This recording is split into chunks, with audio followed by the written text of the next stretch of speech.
Air rescues in the aftermath of Hurricane Harvey. The deep floodwater burying cars and homes as the elderly are carried out to safety. Devastation on Mexico Beach. It's like somebody took something and just threw it as hard as they could on the ground. Hurricane Michael leaving blue tarps and many homeless. Matthew. Florence. These images, fresh in mind as another hurricane season begins. The National Hurricane Center already advising, be prepared. The preparedness shouldn't change whether you have a lot of hurricanes or not very many. 1992 with Hurricane Andrew, hardly had any storms, but had a Category 5 in Florida. In South Florida, memories of 1992's Hurricane Andrew are still strong in Homestead.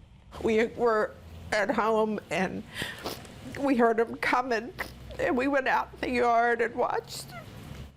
A storm so traumatic for KARON GRUNWELL, it feels like yesterday.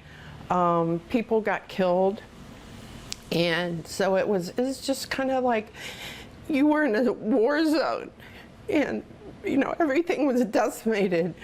27 years later, there are many overgrown and abandoned lots like this one. The storm stunted Homestead's growth in the 1990s, but it surged back in the 2000s after farmers sold their land to housing developers. A decade ago, Hurricane Ike decimated the Galveston area south of Houston. The storm surge seen here wiped out many structures, but that led to vast infrastructure improvements. We may not have any toilets to flush, but we can flush toilets after a big storm because our facilities have all been built up and they've been built to Category 5 standards.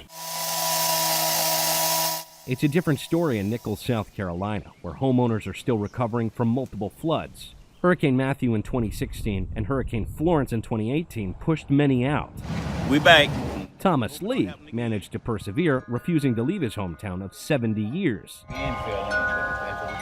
No use in running. If you're able to rebuild and you got the strength and knowledge to rebuild, try it again.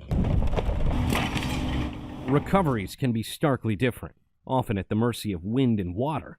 This year, the National Hurricane Center is doubling down on the dangers of storm surge and working to get more advanced warnings out to the public. You go back historically, looking at hurricanes, 90% of the fatalities have been because of water. When we close our eyes, we generally see the wind, but we need to start seeing the water because it's the water in tropical systems that's actually killing people and hurting us. For some communities, the devastation remains an open wound. Even years later, many towns still bear the scars as we enter another hurricane season.